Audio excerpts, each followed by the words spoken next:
Syria শান্তি আলোচনায় যোগ না দেওয়ার হুমকি সৌদি সমর্থিত বিদ্রোহী দলের। পূর্ব শর্ত ছাড়াই বিরোধীদের জেনেভা বৈঠকে যোগ দেওয়ার আহ্বান জাতিসংঘের। তীব্র বিক্ষোভের মুখে ফ্রান্স ও ইরানের মধ্যে ঐতিহাসিক বাণিজ্য চুক্তি সই। মধ্যপ্রাচ্যে সন্ত্রাস নির্মূলে একযোগে কাজ করতে সম্মত দুই দেশ।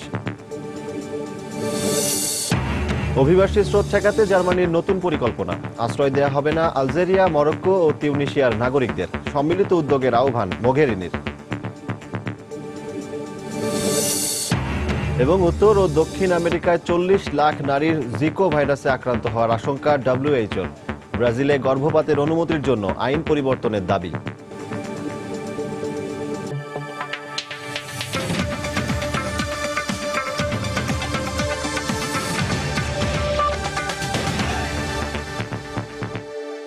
আন্তর্জাতিক সময়ের সঙ্গে আছি আমি সজল দাস।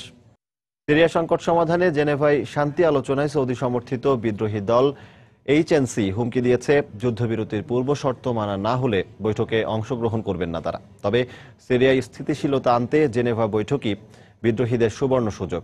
আর এ বৈঠক পেছানোর কোনো সম্ভাবনা নেই বলে আবারও আমন্ত্রিত সব বিদ্রোহীদের কোনো পূর্ব শর্ত ছাড়াই আজকের আলোচনায় যোগ দেওয়ার আহ্বান জানিয়েছে জাতিসংঘ। বিদ্রোহীদের অংশগ্রহণ করা না করা নিয়ে জেনেভা শান্তি আলোচনা যখন ভেস্তে যেতে বসেছে, তখন রাশিয়া প্রস্তাব করেছে এ বিষয়ে আগামী মাসে জার্মানির মিউনিখে একটি আন্তর্জাতিক বৈঠক আয়োজনের। সিরিয়ার হোমসে জেনেভা শান্তি আলোচনার মাত্র একদিন আগেই বিমান হামলা হয়েছে। মানবাধিকার সংস্থা Syrian observatory for human rights জানিয়েছে, বিদ্রোহীদের উপর রুশ বিমান হামলায় 7 শিশু ও 2 নারী সহ কমপক্ষে 10 জন নিহত হয়েছে। এমন বিমান হামলা সিরিয়ায় এখন নিত্যদিনের ঘটনা। সিরীয়রা চাইছে এই সংকটের অবসান এবার জেনেভা বৈঠকেই যেন হয়। প্রতিবারই আমরা আশায় আশায় থাকি এবার হয়তো শান্তি ফিরে আসবে আমাদের দেশে, কিন্তু প্রতিবারই সব প্রস্তুতি ভেস্তে যায়। আন্তর্জাতিক যে চাপ রয়েছে, আমি সে ব্যাপারে উদ্বিগ্ন, বিশেষ করে যেসব বিদ্রোহী দলগুলো দেশের বাইরে রয়েছে। আমার ধারণা নিজ দেশের চাইতে তারা বাইরের দেশের স্বার্থই বেশি দেখছে। বৈঠক নিয়ে সাধারণ সিরীয়রা যখন এমন আশায় বুক বেঁধেছে, তখন বিদ্রোহীদের পক্ষ থেকে হুমকি দেয়া হচ্ছে, আসাদ সরকার নিয়ন্ত্রিত এলাকাগুলো ছেড়ে না দেয়া হলে আর বিদ্রোহী নিয়ন্ত্রিত অঞ্চলগুলোতে বোমা হামলা বন্ধ ও যুদ্ধবিরতি শুরু না হলে শান্তি আলোচনায় অংশ নেবেন না তারা। জেনেভা আলোচনায় আমরা অংশ নেব না, সেখানে গেলেও আলোচনার টেবিলে আমরা বসবো না যদি আমাদের দাবি মেনে না নেওয়া হয়। তবে জাতিসংঘ বলছে, সিরীয় বিদ্রোহীদের কাছে দেশে শান্তি ফিরিয়ে আনার এটাই সবচেয়ে বড় সুযোগ। কোনো দাবি বা পূর্ব শর্ত ছাড়াই বিদ্রোহীদের এই বৈঠকে অংশ নেওয়া উচিত। আর আমন্ত্রিতরা যদি এই বৈঠকে যোগ না দেয়, তাতে আলোচনা পেছানোর কোনো প্রশ্নই ওঠে না। 5 বছর ধরে এই সংকট চলছে, সবাই আতঙ্কে কি হতে যাচ্ছে শেষ পর্যন্ত। কিন্তু কারো যদি সংকট নিরসনে কিছু করার থাকে তাহলে এখনই করতে হবে। আমরা সবাইকে আবারও বলছি, আপনারা আলোচনায় অংশ নেন, নিজেদের বক্তব্য তুলে ধরেন। এদিকে কুর্দিদের আমন্ত্রণ না জানানোর প্রতিবাদে বিদ্রোহীরা জেনেভা আলোচনায় অংশগ্রহণ না করার যে ঘোষণা দিয়েছে তা পুনর্বিবেচনা করে বৈঠকে যোগ দেওয়ার আহ্বান জানিয়েছে তুরস্ক। অবশ্য এরই মধ্যে শঙ্কা দেখা দিয়েছে আলোচনা আদৌ হচ্ছে কিনা। আর এই অবস্থায় রাশিয়ার উপপররাষ্ট্রমন্ত্রী মিখাইল বোগদানভ প্রস্তাব দিয়েছেন, সিরিয়া সংকট সমাধানে 11 ফেব্রুয়ারি জার্মানির মিউনিখে একটি আন্তর্জাতিক বৈঠক আয়োজনের। রুশ রাষ্ট্রীয় গণমাধ্যম তাস জানিয়েছে, ইতোমধ্যে রুশ পররাষ্ট্রমন্ত্রী সের্গেই ল্যাভরভের সাথে মার্কিন পররাষ্ট্রমন্ত্রী জন কেরির এ ব্যাপারে কথাও হয়েছে। তানজিম বুনিয়াদ, সময় সংবাদ। এদিকে সিরিয়ার আলেপ্পোর 2টি এলাকা আইএসের দখলমুক্ত করার ঘোষণা দিয়েছে সে দেশের সরকারি বাহিনী। সিরীয় গণমাধ্যম সানার প্রতিবেদন অনুযায়ী বৃহস্পতিবার লাতাকিয়া প্রদেশের আলেপ্পোর রাবিয়া ও বালুজেহ এলাকা আইএসের দখলমুক্ত করা হয়। তবে ইদলিব, হামা ও দারা প্রদেশে আইএস জঙ্গিদের হামলার মুখে পিছিয়ে পড়েছে সিরীয় সরকারি বাহিনী।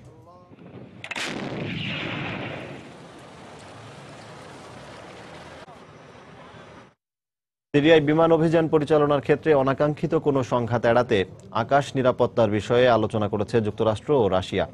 বৃহস্পতিবার মার্কিন সেনাবাহিনীর উচ্চপদস্থ কর্মকর্তাদের সাথে রুশ সেনা কর্মকর্তারা এ বিষয়ে ভিডিও কনফারেন্সে আলোচনা করেন। পেন্টাগনের পক্ষ থেকে বলা হয়, কোনো ধরনের অপ্রীতিকর পরিস্থিতি এড়াতে এবং আইএস জঙ্গিদের দমনে করণীয় নিয়ে এ সময় আলোচনা করা হয়। এছাড়া ভবিষ্যতে আরও বেশ কিছু বিষয় নিয়ে এমন আলোচনায় বসতেও একমত হয় দুই দেশের নিরাপত্তা বাহিনী।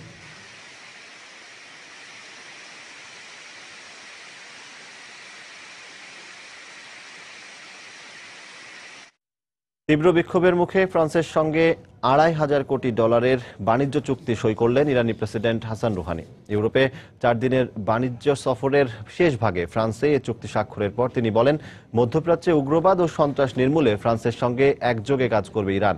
মধ্যপ্রাচ্যে শান্তি প্রতিষ্ঠায় সিরিয়ায় শান্তি আলোচনা ও রাজনৈতিক পরিবর্তন জরুরি বলে মন্তব্য করেন ফরাসি প্রেসিডেন্ট ফ্রাঁসোয়া ওলাদ। পরমাণু চুক্তির পর পশ্চিমা বিশ্বে বাণিজ্য বিস্তারে ইরান যে সম্ভাবনার দুয়ার খুলেছে তারই নিদর্শন এই চুক্তি স্বাক্ষর অনুষ্ঠান। ইরানের ওপর পশ্চিমা বিশ্বের নিষেধাজ্ঞা আরোপের সময় যে ফ্রান্স তেহরানের সবচেয়ে কড়া সমালোচক হিসেবে পরিচিত ছিল, তাদের সঙ্গে এবার বিশাল অঙ্কের অর্থনৈতিক চুক্তি সই করল ইরান। এয়ারবাস বিমান কেনাবেচা, যৌথ বিনিয়োগে গাড়ি নির্মাণ, আমদানি রপ্তানি সহ তেহরান প্যারিস বাণিজ্য সম্পর্ক উন্নয়নের পথ প্রসারিত করতে $2.5 কোটি এই চুক্তি করলেন ফরাসি প্রেসিডেন্ট ফ্রাঁসোয়া ওলাদ ও ইরানি প্রেসিডেন্ট হাসান রুহানি। এই চুক্তির অংশ হিসেবে ফ্রান্স থেকে 100টির বেশি এয়ারবাস কিনবে তেহরান। এর মধ্য দিয়ে প্যারিস তেহরানের সম্পর্কে এক নতুন অধ্যায়ের সূচনা হয়েছে বলে মন্তব্য করেন ফরাসি প্রেসিডেন্ট। চুক্তি স্বাক্ষর অনুষ্ঠানের পরপরই এক যৌথ সংবাদ সম্মেলনে তিনি বলেন, মধ্যপ্রাচ্য সংকট নিরসনে সিরিয়া শান্তি আলোচনার কোনো বিকল্প নেই। সিরিয়া সহ গোটা মধ্যপ্রাচ্যে শান্তি প্রতিষ্ঠায় ইরানের সঙ্গে কাজ করার প্রত্যয় ব্যক্ত করেন তিনি। বাণিজ্য চুক্তির মধ্য দিয়ে শুধু যে ইরান ও ফ্রান্সের মধ্যে দ্বিপক্ষীয় সম্পর্কের উন্নয়ন হবে তা নয়, এর মধ্য দিয়ে অর্থনৈতিকভাবে সমৃদ্ধ হবে গোটা মধ্যপ্রাচ্য।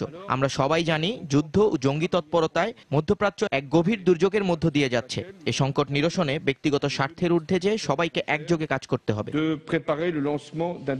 সম্মেলনে রুহানি বলেন, পশ্চিমা বিশ্বের সঙ্গে পরমাণু চুক্তি সইয়ের ধারাবাহিকতায় মধ্যপ্রাচ্য শান্তি প্রতিষ্ঠার সঙ্গে যুক্ত হয়েছে ইরান। ধর্মের নামে কোনো ধরনের উগ্রপন্থাই সমর্থনযোগ্য নয়। এজন্য পুরো বিশ্বকে লড়াই করতে হবে। পরমাণু চুক্তির মধ্য দিয়ে আমরা বিশ্ববাসীর কাছে সন্ত্রাস নির্মূলের যে অঙ্গীকার করেছি, অবশ্যই তা রক্ষা করব আমরা। ইরানি প্রেসিডেন্ট রুহানি যখন ফরাসি সরকারের সঙ্গে এই চুক্তি সই করছেন, তখন প্যারিসের রাজপথে তার বিরুদ্ধে লাগাতার বিক্ষোভ কর্মসূচি পালন করছে ইরানের বর্তমান সরকার বিরোধী প্রবাসীদের সংগঠন জাতীয় প্রতিরোধ কাউন্সিলের সদস্য ও সমর্থকরা।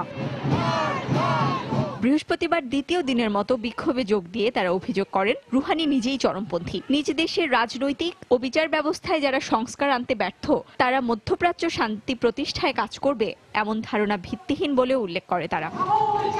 সঞ্জিদা ইসলাম, সময় সংবাদ। ইয়েমেনের বন্দরনগরী এডেনে আত্মঘাতী গাড়ি বোমা বিস্ফোরণে 7 জন নিহত ও বেশ কয়েকজন আহত হওয়ার ঘটনায় দায় স্বীকার করেছে জঙ্গি গোষ্ঠী আইএস। বৃহস্পতিবার এক অনলাইন বিবৃতিতে হামলার দায় স্বীকার করে জঙ্গি নেতারা। প্রেসিডেন্ট আব্দুর রাব্বু মানসুর হাদির বাসভবন মাসিক প্যালেসের সামনে একটি তল্লাশি চৌকিতে ওই বোমা বিস্ফোরিত হয়। এ সময় প্রেসিডেন্ট বাসভবনে থাকলেও তার কোনো ক্ষতি হয়নি।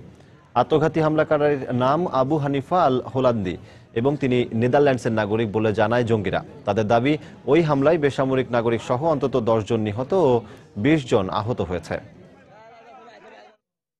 সৌদি আরবের জেজান প্রদেশে জোটের ব্যবহৃত 3টি সামরিক ঘাঁটি দখলে নিয়েছে ইয়েমেনি হাউথি বিদ্রোহীরা। বৃহস্পতিবার ইয়েমেনের সীমান্ত সংলগ্ন ওই প্রদেশে কৌশলগতভাবে গুরুত্বপূর্ণ জবাল আল দাউদ, আল আদিল ও মাদবা ঘাঁটি দখল করে নেয় হাউথিরা। এর একদিন আগেই রিয়াদের দক্ষিণে অবস্থিত নাজরান প্রদেশে ইয়েমেনি বিদ্রোহীদের রকেট হামলায় 3 কাতারের সেনা নিহত হয় বলে জানায় গণমাধ্যম। হাউথিদের পরিচালিত আল মাসিরাহ টিভির বরাত দিয়ে ইরানি গণমাধ্যম প্রেস টিভির খবরে বলা হয়, রাজধানী সানা ও সাদা প্রদেশে সৌদি জোটের সাম্প্রতিক বিমান হামলার জবাবে সৌদি আরবের সীমান্ত অঞ্চলগুলোতে হামলা বাড়িয়েছে হাউথিরা। অভিবাসী স্রোত ঠেকাতে নতুন পরিকল্পনা প্রকাশ করল জার্মানি। এর অংশ হিসেবে আলজেরিয়া, মরক্কো ও তিউনিসিয়াকে নিরাপদ রাষ্ট্রের তালিকায় অন্তর্ভুক্ত করেছে দেশটির সরকার। এসব রাষ্ট্রের নাগরিকদের জার্মানিতে আশ্রয়ের আবেদন গ্রহণ করা হবে না জানান জার্মান অর্থমন্ত্রী সিগমার গ্যাব্রিয়েল। শরণার্থী সংকট সমাধানে ইউরোপের দেশগুলোর বিরুদ্ধে যথাযথ উদ্যোগ না নেওয়ার অভিযোগ এনে সম্মিলিত পদক্ষেপ নেওয়ার আহ্বান জানিয়েছেন ইউর পররাষ্ট্র বিষয়ক প্রধান ফেদেরিকা মোঘেরিনি। স্বপ্নের ইউরোপ পাড়ি দিতে গিয়ে স্ত্রী ও সন্তানকে হারিয়ে দিশেহারা এই অভিবাসন প্রত্যাশী তুরস্ক থেকে সমুদ্রপথে গ্রিস পাড়ি দেওয়ার সময় বুধবার অভিবাসী বহনকারী নৌকাডুবির ঘটনায় তার 2 সন্তান ও স্ত্রী সহ 26 জনের মৃত্যু হয়। শরণার্থী ঢল মোকাবিলায় ইউরোপের বিভিন্ন দেশের সীমান্তে কড়াকড়ি আরোপ সহ বিভিন্ন উদ্যোগ সত্ত্বেও পশ্চিম ইউরোপমুখী অভিবাসন প্রত্যাশীদের ঢল অব্যাহত আছে। বৃহস্পতিবার প্রচন্ড শীত উপেক্ষা করে গ্রিসের লেসবস দ্বীপে পৌঁছান আরো কয়েকশো অভিবাসী। একইভাবে মেসিডোনিয়া সীমান্তের কাছে গ্রিসের ইডোমেনি গ্রামে সীমান্ত পাড়ি দেওয়ার অপেক্ষায় রয়েছে বহু মানুষ। প্রতিকূল আবহাওয়ার কারণে এখানকার পরিস্থিতি দিন দিন খারাপ হচ্ছে। আকাশে সূর্য দেখা গেলেও তাপমাত্রা অনেক কম। মানুষের নানা দুর্ভোগের মধ্যে এখানে আসা লোকজনের সংখ্যাও দিন দিন বাড়ছে। এর আগে গ্রিসের বিরুদ্ধে প্রকৃত শরণার্থী আর অবৈধ অভিবাসী শনাক্ত করতে ব্যর্থতার অভিযোগ তুলে দেশটির জন্য সেনজেন চুক্তির সুযোগ সুবিধা সাময়িকভাবে রহিত করার হুমকি দেয় ইউরোপীয় কমিশন। এ অবস্থায় অভিবাসী ঢল ঠেকাতে নতুন পরিকল্পনা প্রকাশ করল জার্মানি। এর আওতায় এখন থেকে আলজেরিয়া, মরক্কো ও তিউনিসিয়ার নাগরিকরা দেশটিতে আশ্রয় পাবে না বলে জানান জার্মান অর্থমন্ত্রী সিগমার গ্যাব্রিয়েল। গেল বছর 11 লাখেরও বেশি অভিবাসন প্রত্যাশীকে গ্রহণ করা জার্মানি অভিবাসী আইন কঠোর করার লক্ষ্যেই এই নয়া পদক্ষেপ নিল। এ প্রস্তাব আইনে পরিণত হতে পার্লামেন্টের অনুমোদন লাগবে। এ অবস্থায় অভিবাসী সংকট মোকাবিলায় ইউরোপের সব দেশকে আরো তৎপর হওয়ার পাশাপাশি একযোগে কাজ করার আহ্বান জানিয়েছেন ইউর পররাষ্ট্র বিষয়ক প্রধান। ইউরোপের বর্তমান সংকট কাটিয়ে উঠতে আমাদের সবারই সুনির্দিষ্ট কিছু দায়িত্ব রয়েছে। জার্মানি অভিবাসী বা শরণার্থী সংকটের পাশাপাশি সন্ত্রাসবাদ মোকাবেলায় ভালো কিছু উদ্যোগ নিয়েছে। এমনিভাবে ইউরোপের সব দেশ একযোগে কাজ করলে শরণার্থী সংকটের সমাধান সম্ভব। সবচেয়ে বড় সমস্যা হলো আমাদের হাতে যন্ত্র আছে, কিন্তু আমরা সেই যন্ত্র ব্যবহার করি না। এদিকে দীর্ঘ সময়ের চেষ্টার পরও জার্মানিতে আশ্রয় না পেয়ে ও শরণার্থী শিবিরে মানবেতর জীবন যাপনের কারণে হতাশ হয়ে বার্লিন ছেড়ে গেছে প্রায় 50 জন ইরাকি। গত বছর প্রায় 30,000 ইরাকি জার্মানিতে আশ্রয় পাওয়ার জন্য আবেদন করেছিল বলে জানায় রয়টার্স। রিয়াদুল ইসলাম, সময় সংবাদ। ভূমধ্যসাগরে গ্রিসের কস দ্বীপের কাছাকাছি 3টি নৌযান থেকে অন্তত 6টি মৃতদেহ ও 290 জন অভিবাসী উদ্ধার করেছে ইতালির উপকূলরক্ষীরা। বৃহস্পতিবার সকালে উদ্ধার করা প্রথম নৌযানটি অর্ধেক ডুবে গিয়েছিল বলে জানায় তারা। সেখান থেকে 109 জনকে উদ্ধার করে উপকূলরক্ষীরা। কয়েক ঘন্টা পরেই আরেকটি নৌযান থেকে উদ্ধার করা হয় আরও 107 জনকে। এর পরপরই ডুবে যাওয়া আরেকটি নৌকা থেকে ওই 6টি মৃতদেহ উদ্ধার করা হয় বলে জানায় তারা। 2015 সালে ইউরোপে পাড়ি জমাতে বিপদসংকুল ভূমধ্যসাগরে ডুবে মারা যায় অন্তত 3700 অভিবাসী।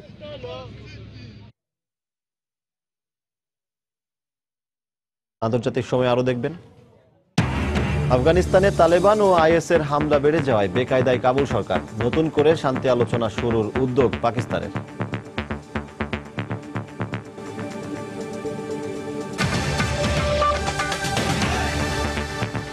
উত্তর ও দক্ষিণ আমেরিকার 23টি দেশে চলতি বছর 40 লাখ নারী জিকা ভাইরাসে আক্রান্ত হতে পারে বলে আশঙ্কা প্রকাশ করেছে বিশ্ব স্বাস্থ্য সংস্থা WHO।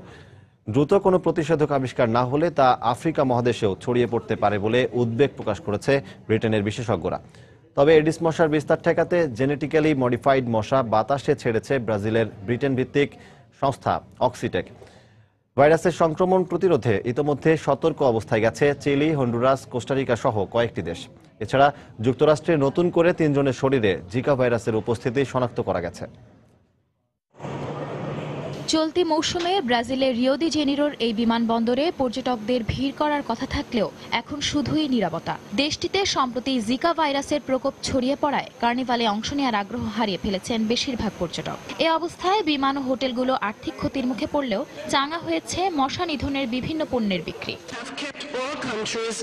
তবে ভাইরাসের বিস্তার ঠেকাতে এখনই কোনো স্থায়ী সমাধানে না পৌঁছালে চলতি বছরের শেষ নাগাদ 2 আমেরিকার 40 লাখ লোক মাইক্রোসেফালি রোগে আক্রান্ত হবে বলে উদ্বেগ প্রকাশ করেছে বিশ্ব স্বাস্থ্য সংস্থা। বৃহস্পতিবার সুইজারল্যান্ডের জেনেভায় সংস্থাটির নেতারা এ অবস্থায় জনসচেতনতা সৃষ্টির লক্ষ্যে সবাইকে সজাগ হওয়ার আহ্বান জানান। জিকা ভাইরাস প্রতিরোধে সমন্বিত হয়ে কাজ করার লক্ষ্যে লাতিন আমেরিকার দেশগুলোর সংগঠন UNASUR একই দিন ইকুয়েডরের কুইতো শহরে বৈঠক করেন। এক্ষেত্রে যেসব শিশুর শরীরে জিকা ভাইরাসের উপস্থিতি শনাক্ত হয়েছে তাদের দ্রুত চিকিৎসার আওতায় আনা গেলে ক্ষতিকর প্রভাব অনেকটা কমিয়ে আনা সম্ভব বলে জানিয়েছে ব্রাজিলের বিশেষজ্ঞরা। এই রোগের কোনো লক্ষণ না থাকায় গর্ভবতী নারীদের নিয়মিত মেডিকেল পরীক্ষা নিরীক্ষারও পরামর্শ দেন তারা। তবে দ্রুত এই ভাইরাসের কোনো প্রতিষেধক আবিষ্কার না হলে 2 আমেরিকা ছাড়িয়ে আফ্রিকা মহাদেশে তা ছড়িয়ে পড়তে পারে বলে আশঙ্কা প্রকাশ করেন ব্রিটেনের এই মেডিসিন বিশেষজ্ঞ। এই ভাইরাসটি 70 বছর আগে আফ্রিকায় শনাক্ত হয়, পরে তা আমেরিকায় ছড়িয়ে পড়ে। এই ভাইরাসের কারণে ব্রাজিলে এখনই 4000 রোগী মাইক্রোসেফালিয়া আক্রান্ত হয়েছে। যেখানে মশা আর ঘনবসতি আছে, এ রোগ সেখানেই ছড়িয়ে পড়বে। জিকা ভাইরাস বহনকারী এডিস মশার বিস্তার রোধে বিশেষ ধরনের জেনেটিক্যালি মডিফাইড পুরুষ মশা বাতাসে ছেড়েছে ব্রাজিলের ব্রিটিশ বায়োটিক কোম্পানি অক্সিটেক। পরীক্ষাগারে লার্ভা থেকে বেড়ে তোলা এই মশা যে বাচ্চার জন্ম দেবে তা পরিণত হওয়ার আগে মারা যাবে বলে জানায় সংস্থাটি। এই দুর্বল জিনের কারণে এডিস মশার সংখ্যা উল্লেখযোগ্য হারে কমিয়ে আনা সম্ভব হবে। ভাইরাস প্রতিরোধে মশা নিধনের পাশাপাশি বিমানবন্দরে সতর্ক অবস্থানে গেছে Peru, Honduras, Colombia, Costa Rica, Chile সহ 2 আমেরিকার বেশিরভাগ দেশ। এক্ষেত্রে প্রযুক্তি সংকটে ভুগছে ভেনেজুয়েলা। সঞ্জনা চৌধুরী, সময় সংবাদ। ব্রাজিলে জিকা ভাইরাসের বিস্তার ভয়াবহ আকার ধারণ করায় মানবাধিকার কর্মীরা সেদেশের আইন সংশোধন করে গর্ভপাত অনুমোদনের দাবি জানিয়েছেন। এর মধ্যেই ব্রাজিলের প্রেসিডেন্ট দিলমা রোসেফ এক ঘোষণায় পুরো জাতিকে এক হয়ে জিকা ভাইরাস এবং এডিস মশার বিরুদ্ধে লড়াই করার আহ্বান জানিয়েছেন। ভাইরাসটির কারণে ক্ষুদ্র মস্তিষ্ক নিয়ে শিশুর জন্মগ্রহণ ঠেকাতে ব্রাজিলের কয়েকজন আইনজীবী এবং বেশ কয়েকজন মানবাধিকার কর্মী গর্ভপাত বিষয়ক আইন পরিবর্তনের দাবি জানিয়ে সুপ্রিম কোর্টে রিট পিটিশন দায়ের করেছেন। মানবাধিকার কর্মীরা জানিয়েছেন 2 মাসের মধ্যে এ ব্যাপারে সুপ্রিম কোর্টের রায় পাওয়া সম্ভব হবে। তারা আশা প্রকাশ করেছেন 2012 সালের ব্রাজিলে গর্ভপাত অবৈধ ঘোষণা করে যে আইন করা হয়েছিল তা সংশোধন করা হবে।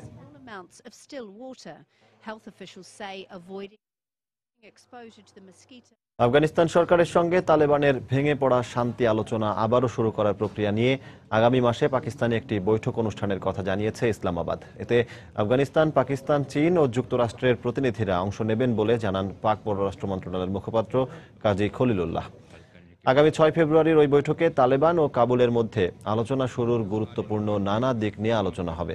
একই বিষয়ে আলোচনায় শিগগিরই পাক প্রধানমন্ত্রী নওয়াজ শরীফ কাতার সফরে যাবেন বলেও জানায় পাকিস্তানের পররাষ্ট্র দপ্তর। তবে এ বিষয়ে নির্দিষ্ট কোনো তারিখ ঘোষণা করা হয়নি।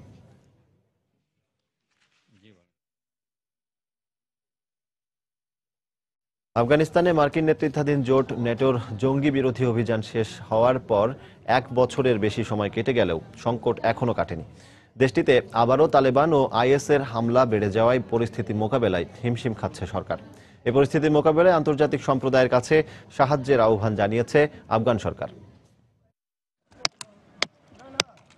আফগানিস্তানের জালালাবাদ শহরের বাইরে এই শরণার্থীরা সাময়িক আশ্রয়ের জন্য তৈরি করছে এইসব তাঁবু। সাম্প্রতিক সময়ে দেশটিতে তালেবান ও আইএসের তৎপরতা বেড়ে যাওয়ায় বহু মানুষ কেবল প্রাণী হারায়নি, অনেকে হয়েছে গৃহহীন, অনেক শিশু হয়েছে অনাথ। আইএসের হামলায় পরিবার থেকে বিচ্ছিন্ন হয়ে পড়া এই শিশুটি জানে না কোথায় আছে তার বাবা। কেবল হামলাই নয়, অনেক এলাকা থেকে আইএস জঙ্গিরা অপহরণ করেছে শত শত সাধারণ মানুষকে। তেমনই একজনের ভাই এই রহমান ওয়ালি জানালেন, তিনি জানতে পেরেছেন তার ভাইকে হত্যা করা হয়েছে। আমাদের গ্রামে হামলা চালানোর পর অনেকের সাথে আমার ভাইকেও অপহরণ করে আইএস। অনেকদিন পর ওখান থেকে মুক্তি পাওয়া 3 জনের কাছ থেকে জানতে পারি আইএস একটি ছোট্ট ঘরে সবাইকে আটকে রেখে নির্যাতন চালিয়ে হত্যা করেছে। বিবিসির প্রতিবেদনে বলা হয়েছে, জঙ্গি তৎপরতা বেড়ে যাওয়ায় আইএস ও তালেবান বিরোধী অভিযান জোরদার করেছে আফগান সেনারা। কর্তৃপক্ষ বলছে, বিদেশিদের সহায়তা পাওয়ার কারণেই নতুন করে এই জঙ্গি উত্থান ঘটতে পেরেছে। এ কারণে আইএস বিরোধী যুদ্ধে আন্তর্জাতিক সম্প্রদায়ের কাছে সাহায্যের আবেদন জানিয়েছে দেশটির সরকার। মূল প্রশ্ন হলো, আমাদের দেশে আইএসকে অর্থ ও অস্ত্র সরঞ্জাম দিয়ে সহায়তা কারা করছে এবং কিভাবে করছে। আমাদের কাছে তথ্য আছে এই সব কিছুই করা হচ্ছে বাইরে থেকে। এ কারণেই আফগানিস্তানের একার পক্ষে লড়াই চালিয়ে যাওয়া কঠিন হয়ে পড়েছে। আইএস প্রথম বিদেশি জঙ্গি গোষ্ঠী যারা আফগানিস্তানের পূর্বাঞ্চলের পাহাড়ি অঞ্চলে তাদের শক্ত ঘাঁটি তৈরি করতে চাইছে। এরই অংশ হিসেবে আইএস পূর্বাঞ্চলের তোরাবোরা পার্বত্য এলাকায় নিজেদের নিয়ন্ত্রণ প্রতিষ্ঠা করেছে। এই তোরাবোরা এলাকায় একসময় শক্ত ঘাঁটি গড়ে তুলেছিলেন আল কায়েদা নেতা Osama bin Laden. Shirin Akhter, Somoy Sangbad. ভারতের পূর্বাঞ্চলীয় ঝাড়খণ্ড রাজ্যে ল্যান্ডমাইন বিস্ফোরণে 7 জন নিহত ও 6 জন আহত হওয়ার ঘটনায় সন্দেহভাজন মাওবাদী বিচ্ছিন্নতাবাদীদের বিরুদ্ধে অভিযান অব্যাহত রাখার কথা জানিয়েছেন রাজ্যের পুলিশ প্রধান। বুধবার সন্ধ্যায় পালামাউর জেলার দালতনগঞ্জ অঞ্চলের মাওবাদী অধ্যুষিত কালা পাহাড়ি এলাকায় পুঁতে রাখা বোমা বিস্ফোরণে পুলিশের একটি কনভয় উড়ে গেলে ঘটনাস্থলে নিহত হয় 4 কনস্টেবল, 1 হাবিলদার, 1 নিরাপত্তারক্ষী ও পুলিশের গাড়ি চালক। পুলিশের দলটি মাওবিরোধী অভিযান শেষে হুসেইনবাদের ব্যারাকে ফিরছিল বলে জানা গেছে। রাজ্যের শান্তি শৃঙ্খলা রক্ষায় উগ্রবাদীদের ধরতে সর্বাত্মক চেষ্টা চালিয়ে যাওয়ার কথাও জানায় পুলিশ। এই ঘটনা থেকে বিচ্ছিন্নতাবাদীদের হামলার পদ্ধতি সম্পর্কে ধারণা লাভ করা গেছে বলেও দাবি করেছে তারা। চীনের পূর্বাঞ্চলীয় শ্যানদং প্রদেশের খনি ধসের 1 মাস পর সেখানে আটকে পড়া আরও 4 জীবিত শ্রমিকের সন্ধান মিলেছে। তাদের বের করে আনতে বৃহস্পতিবার রাতে উদ্ধারকারীরা বিশাল গর্ত খুঁড়ে খনির সঙ্গে সংযোগ স্থাপন করে। গর্তটিকে মজবুত করতে লোহার টিউব বসানোর কথাও ভাবছে তারা। তবে শ্রমিকরা 720 ফুট গভীরে আটকে পড়ায় যে কোনো সময় আরেকটি ধস নামতে পারে বলে আশঙ্কা রয়েছে উদ্ধারকর্মীরা। গত বছরের 25 ডিসেম্বর পিং ই অঞ্চলের ওই জিমসাম খনিতে আকস্মিক ধস নামলে ভেতরে থাকা 29 শ্রমিকের মধ্যে 11 জন বেরিয়ে আসতে সক্ষম হয়। পরে উদ্ধারকারীরা একজনের লাশ ও 4 জনকে জীবিত উদ্ধার করে। কয়েকশো উদ্ধারকর্মী ইতিমধ্যে ড্রিল মেশিনে 7টি গর্ত করে শ্রমিকদের খাবার, পানি, কাপড় ও বাতি সরবরাহ করছে। আলোক সংবেদী ক্যামেরায় শ্রমিকদের অবস্থান শনাক্ত করে ইন্টারকমে যোগাযোগ করে রক্ষা চলছে। ওই খনি ধসের ঘটনায় 3 আঞ্চলিক কর্মকর্তাকে বরখাস্ত করেছে কর্তৃপক্ষ। তবে খনি মালিক ধসের 2 দিন পর আত্মহত্যা করেন। আন্তর্জাতিক সময়ে আরও যা দেখবেন, প্রেসিডেন্ট নির্বাচনে ডেমোক্রেটদের জয়ের বিষয়ে আশাবাদী ওবামা। চূড়ান্ত বিতর্কে অংশ না নিয়ে প্রতিদ্বন্দ্বীদের তোপের মুখে ট্রাম্প।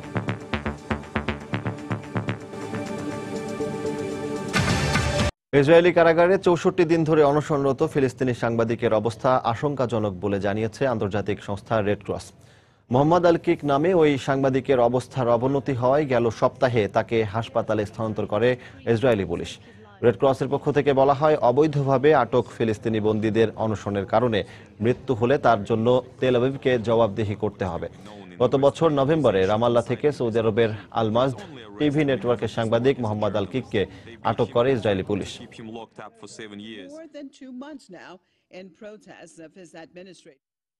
ফিলিস্তিনের গাজায় সুড়ঙ্গ খোঁড়ার সময় ইসরায়েলি সেনার হামলায় 7 হামাস সদস্য নিহত হয়েছে। হামাসের কাশেম ব্রিগেডের বরাত দিয়ে আন্তর্জাতিক গণমাধ্যম জানিয়েছে, 2014 সালে ইসরায়েলি সেনাদের সাথে যুদ্ধের সময় ওই সুড়ঙ্গগুলো ব্যবহার করা হতো। ক্ষতিগ্রস্ত কয়েকটি সুড়ঙ্গ ঠিক করার সময় ইসরায়েলি সেনারা বোমা দিয়ে ধ্বংস করে দেয়। এতে সুড়ঙ্গের মধ্যে চাপা পড়ে হামাস সদস্যরা মারা যান। এদিকে ইসরায়েলি সেনার এক মুখপাত্র জানিয়েছে, যুদ্ধের সময় 30টির বেশি সুড়ঙ্গ তৈরি করেছিল হামাস, যার বেশিরভাগ ধ্বংস করা হয়েছে। হামাসের মধ্যে নতুন করে কয়েকটি সুড়ঙ্গ সংস্কার করার চেষ্টা চলছে।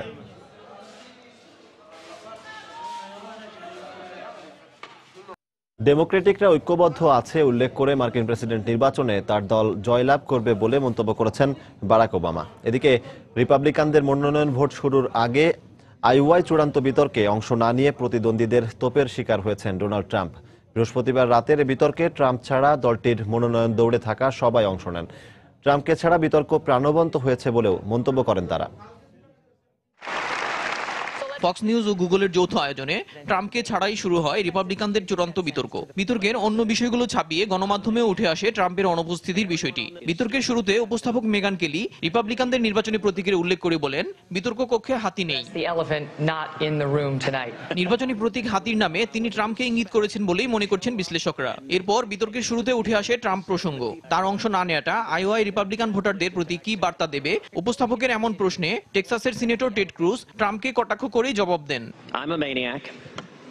আমরা এখানে যারা অংশ নিয়েছি সবাই তো নির্বোধ ও কুৎসিত। উন্মাদ না হলে নিশ্চয়ই কেউ বিতর্কে অংশ নিতেন না। আমাদের অবশ্যই দেশের মানুষের কাছে নেতৃত্বের যোগ্যতা সম্পর্কে নিজেদের প্রমাণ করতে হবে, আর এজন্যই আমরা বিতর্কে যোগ দিই। জেব বুশ ট্রাম্পকে টেডি বেয়ার বলে উল্লেখ করেন। ফ্লোরিডার সিনেটর মার্কো রুবিও বলেন, ট্রাম্পের বক্তব্য সবসময় কৌতুকপূর্ণ, মানুষকে বিনোদন দিতে তার জুড়ি নেই। বিতর্কে বারাক ওবামার গেল 7 বছরের শাসনকে দেশের জন্য বিপর্যয় বলে উল্লেখ করেন মার্কো রুবিও।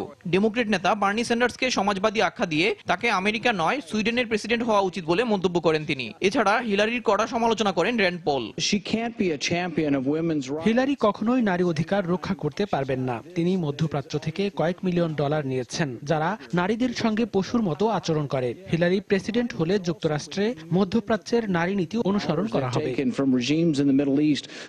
এদিকে বৃহস্পতিবার আইওয়া বিশ্ববিদ্যালয়ে এক নির্বাচনী প্রচারণায় ট্রাম্পকে লক্ষ্য করে টমেটো ছুড়ে মেরেছেন এক দর্শক। ট্রাম্পের শরীরে না লাগলেও তা প্রচারণাকে কিছুটা ব্যাহত করে। এদিকে ডেমোক্রেটিকরা রিপাবলিকানদের বিরুদ্ধে ঐক্যবদ্ধ উল্লেখ করে এবারের নির্বাচনে তারাই জিতবে বলে দাবি করেছেন প্রেসিডেন্ট বারাক ওবামা। বৃহস্পতিবার ম্যারিল্যান্ডের বাল্টিমোরে ডেমোক্রেট আইন প্রণেতাদের এক সম্মেলনে একথা বলেন তিনি।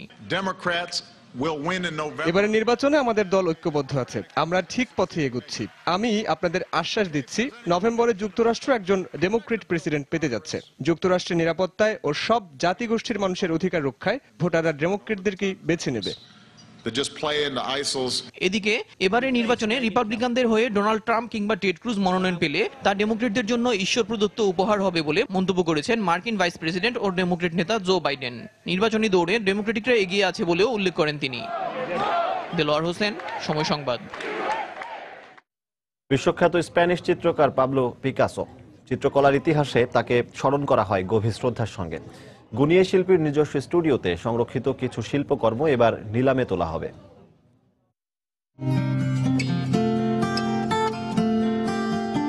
গ্যালারিতে প্রবেশ করার পর কাঠ, কাগজ বা সিরামিকের ওপর নকশা করা যে শিল্পকর্মগুলোর নজর কাটছে তা কোনো সাধারণ শিল্পকর্ম নয়। এই শিল্পকর্মগুলো বিখ্যাত চিত্রকার পাবলো পিকাসোর তৈরি শিল্পকর্ম। বিভিন্ন সময়ে কাগজ ও সিরামিকে আঁকা এবং কাঠ ও পাথরে খোদাই করা ভাস্কর্যগুলো এতদিন পিকাসোর নিজস্ব স্টুডিওতে সংরক্ষিত ছিল। এবার পিকাসো ভক্তদের তার দুর্লভ চিত্রকর্মগুলো কেনার সুযোগ করে দিতেই নিলামের আয়োজন করেছে লন্ডনের বিখ্যাত নিলামঘর সোথবি। এটা খুবই চমৎকার যে বিভিন্ন সময়ে পিকাসোর আঁকা অনেক দুর্লভ শিল্পকর্ম আমরা একসঙ্গে দেখতে পাবো। এমনটি এর আগে কখনো হয়নি। এগুলো শিল্পীর খুব কাছের ছিল, হয়তো এর সঙ্গে জড়িয়ে আছে তার ও তার পরিবারের অনেক স্মৃতি।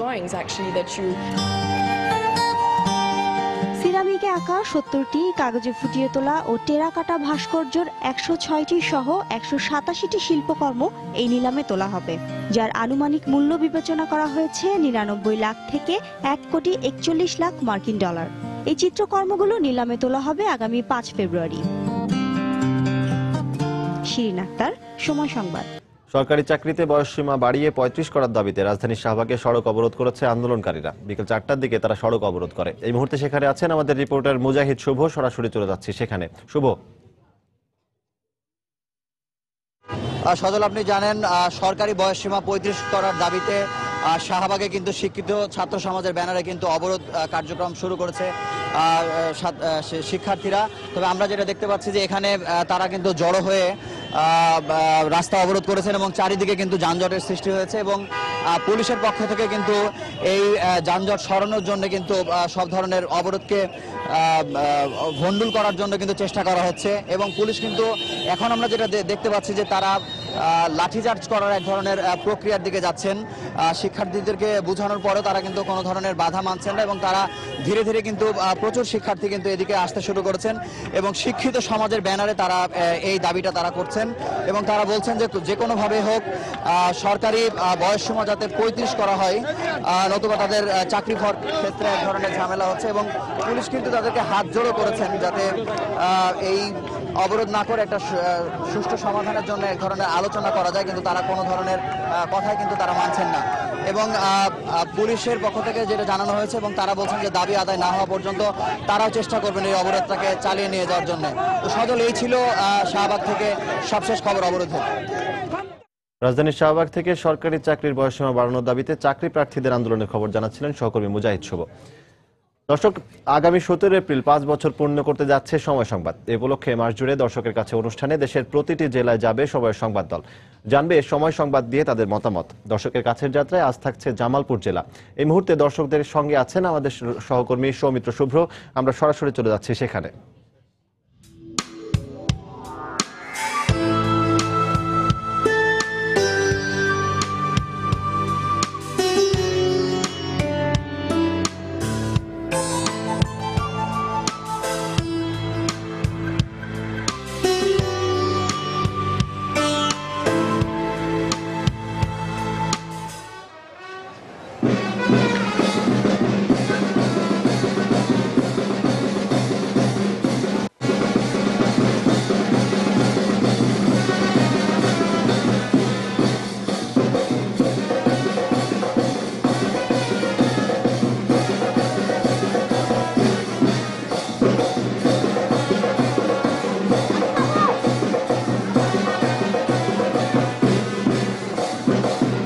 সময় সংবাদের 5 বছর পূর্তিকে সামনে রেখে গত কয়েকদিন ধরে আমরা যমুনার অববাহিকায় যে জেলাগুলো রয়েছে সেই জায়গাগুলোর দর্শকদের কাছে যাচ্ছি। এসেছি সময় সংবাদ নিয়ে তাদের মতামত জানতে এবং তাদের এই মতামত জানার পরিক্রমায় আজ সকালে আমরা গেরুয়ামাটির অঞ্চল টাঙ্গাইল থেকে এসেছি যমুনা এবং ব্রহ্মপুত্র বিধৌত জনপদ জামালপুর এবং জামালপুরের দর্শকদের কাছে তাদের মতামত জানতে আমরা হাজির হয়েছি জামালপুর দয়াময়ী রোডের কেন্দ্রীয় শহীদ মিনার প্রাঙ্গণে। সেখানে দর্শকরা এসেছেন সময়ের আমন্ত্রণে তাদের মতামত জানাতে।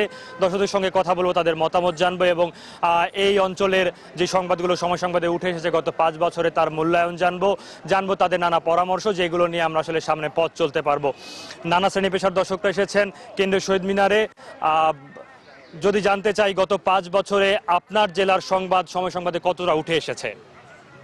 আমার জেলার অনেক সংবাদ উঠে এসেছে। জেলার সংবাদগুলো আরো বেশি দেখালে মনে হয় সময় টিভিটা আরো ভালো হবে।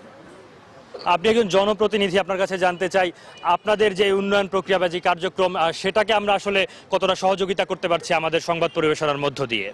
প্রথমে অভিনন্দন সময় টিভিকে। জামালপুরের মতো একটি ঐতিহ্যবাহী জেলা শহরে এসে তারা তাদের জনমত যাচাই করছে।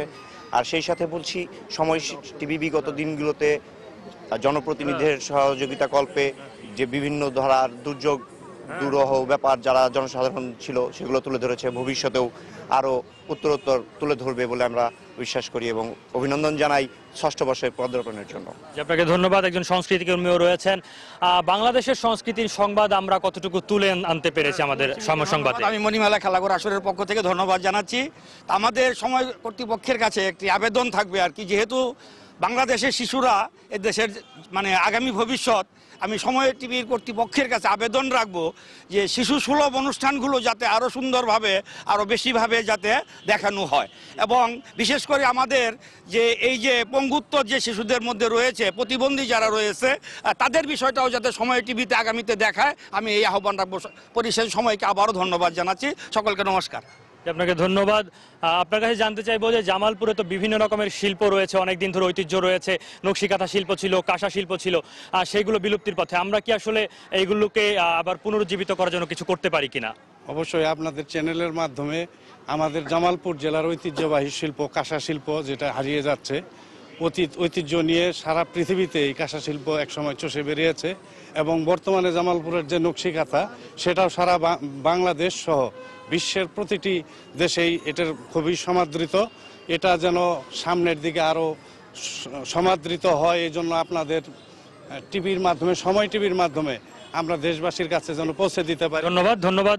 দর্শকরা বলছেন, তাদের মতামত জানাচ্ছেন। আসলে আমরা গত 5 বছর যেগুলো করেছি সেগুলো নিয়ে জানাচ্ছেন। আপনি তরুণ প্রজন্মের একজন প্রতিনিধি, আমরা বিভিন্ন মাধ্যমে দর্শকদের কাছে তথ্য পৌঁছে দেওয়ার চেষ্টা করি। আমাদের ওয়েবসাইট রয়েছে, সেটি কতটা আপ টু ডেট, কতটা তথ্যের চাহিদা পূরণ করতে পারছে আপনাদের? আর অ্যাকচুয়ালি আমরা আপনাদের সময় টেলিভিশনের ওয়েবসাইটগুলা, পেজগুলা খুবই ভালো সব সময় দেখি। যেমন কারেন্ট যদি না থাকে আমরা অনলাইনে বসে SMS এর মাধ্যমে বা মোবাইলের মাধ্যমে দেখি। আসলে এই সময় টেলিভিশন সামনের দিকে এগিয়ে যাক এই আশায় প্রত্যাশা সবসময় আমরা লক্ষ্য, সময় আরও অনেক কিছু আমাদের সময়ের দিকে আমরা সব সময় ভালো কিছু আশা করি। ইনশাল্লাহ আরও সামনে সময় আগে যাবে, এই আমার ধন্যবাদ আপনার মূল্যবান মতামতের জন্য। তরুণ প্রজন্মের আরো অনেকে রয়েছে। সময় সংবাদের কোন সংবাদগুলো আসলে তোমাদেরকে বেশি আকৃষ্ট করে? না ভাই, আমার সবচেয়ে ভালো লাগে খেলার খবর, কারণ আমরা ছোট পোলাপান, কিন্তু আমাদের যেখানে যাই সেখানে আমরা বড় ভাইটা বলে ভাই সময় টিভি দেন, কারণ সেখানে দেখা যায় যে যখনই যাই ভাই আমরা বলি যে সব খবরই আছে, খেলা খবরও আছে আমাদের মাঝে। আর আমার উৎসাহ এটা খেলা, কারণ এখন বাংলাদেশ এগিয়ে যাচ্ছে, ভবিষ্যতে ইনশাআল্লাহ দোয়া করি সময় টিভিকে খেলা পরে শেখ হাসিনা আরো সহায়তা করে। ধন্যবাদ। দর্শকদের মতামত জানেন, খেলার সময় নিয়ে বলছেন অনেকে। এখানে আরো অনেকে রয়েছেন, বিভিন্ন শ্রেণী পেশার মানুষরা রয়েছেন, একজন সংবাদকর্মী রয়েছেন। আপনার কাছে যদি জানতে চাই যে সময় সংবাদের চিত্রগ্রাহকরা যেসব চিত্র ধারণ করেন, আমরা সংবাদে প্রচার করি, সেগুলো কতটা আসলে আকৃষ্ট করে আপনাদের? ধন্যবাদ। সময় টেলিভিশনের 5ম বর্ষ পূর্তি এবং 6ষ্ঠ বর্ষ পদার্পণে সময় সংবাদ সবসময় ভালো সংবাদ পরিবেশন করে আসছে এবং খুব দ্রুত সংবাদ পরিবেশন করে। এতে বিশেষ করে যে সঙ্গে সঙ্গে যে সংবাদ পরিবেশন করা, এটা জনগণের কাছে খুবই নন্দিত হয়ে আছে। পাশাপাশি তাদের যে চিত্র ধারণ, এটা খুবই নন্দনীয়। আমি সময় সংবাদকে ধন্যবাদ জানাই। জি ধন্যবাদ। আমরা বলছিলাম যে বিভিন্ন মাধ্যমে আসলে তথ্য জানানোর চেষ্টা করি। আমাদের মোবাইল সার্ভিস রয়েছে, আমরা মোবাইলে আসলে বিভিন্ন ছোট ছোট যে ঘটনা থাকে সেগুলো তাৎক্ষণিক জানানোর চেষ্টা করি। সেটা কতটা আপডেট পেয়ে থাকেন আপনারা? হ্যাঁ, সময় টিভির সবকিছু খুব আপডেট, সবকিছু পাওয়া যায় সহজেই মোবাইলে, নেটে সব ইয়েতে পাওয়া যায় এবং কি এই সার্ভিসটা সময় টিভির অত্যন্ত ভালো এবং কি সামনের দিনে এটা আরো ভালো করা উচিত, সামনের দিনে এটা আরো উন্নত করা উচিত মোবাইলের এই সার্ভিসগুলো। আপনাকে ধন্যবাদ। বলছিলেন দর্শকরা তাদের মূল্যবান মতামত। জামালপুর থেকে যিনি আমাদেরকে সংবাদ জানিয়ে থাকেন রয়েছেন সহকর্মী জাহাঙ্গীর আলম, তার কাছে জানতে চাইব এই যে জামালপুরের যেসব সংবাদ আপনি পাঠিয়ে থাকেন কোন বিষয়গুলো কোন খাতগুলো আসলে উঠে আসে আপনার পাঠানো তথ্যে? আসলে সময় টেলিভিশনের যে রিপোর্টগুলি আমি জামালপুর থেকে করি সেটা হলো যে এটা একটা খুব দরিদ্র এলাকা, এখানে নদী ভাঙন এলাকা, এইখানে সমস্যা নিয়ে রিপোর্টগুলি আমি করার চেষ্টা করি এবং পাবলিক সাধারণ দর্শকদের মধ্যে সময় টেলিভিশনের যে চাহিদা সেই জিনিসটা মানে বোঝানো যাবে যে কত জনপ্রিয় একটা চ্যানেল। যেই তথ্যগুলো আপনারা জানান তথ্যগুলো যাচাই বাছাইয়ের ক্ষেত্রে আসলে কেমন প্রক্রিয়া অবলম্বন করেন আপনারা? আমরা যে তথ্যগুলি পাই, বিশেষ করে আমি সময় টেলিভিশনে কাজ করতে গিয়ে যেটা পাই সেটা হলো যে এই সময় টেলিভিশনের যে দর্শক, মানে আমি একটা উপজেলায় একটা ঘটনা ঘটলো, সাথে সাথে একটা দর্শক আমাকে ফোন দিল, ওই ক্ষেত্রে আমি আবার প্রশাসনের সাথে আমার বিশ্বস্ত সূত্রের সাথে কথা বলে আমি ওটাকে নিশ্চিত করি। আপনাকে ধন্যবাদ। বলছিলেন সহকর্মী জাহাঙ্গীর আলম, যিনি জামালপুরের খবরাখবর জানিয়ে থাকেন সারা বাংলার এবং বাংলাভাষী দর্শকদেরকে। দর্শক, জামালপুর থেকে জানাছিলাম দর্শকদের মতামত। আমাদের যে পরিক্রমা, দর্শকের মুখোমুখি হওয়া, দর্শকদের মুখোমুখি হয়ে তাদের মতামত জানতে আমাদের 5 বছরের মূল্যায়ন জানি। নিজেদের কাজের মূল্যায়ন যেমন জানতে পারি তেমনি সামনের দিক নির্দেশনা তাদের কাছ থেকে পেয়ে থাকি। এই পরিক্রমায় কাল আমরা যাচ্ছি, কাল সকাল 11টার সংবাদের শুরুতে যাচ্ছি শেরপুরের দর্শকদের মতামত জানবো। তাদের মতামত জেনে আমরা আমাদের সামনের যেই পথ চলা সেটিকে সমৃদ্ধ করব। সবাই সময়ের সঙ্গেই থাকুন।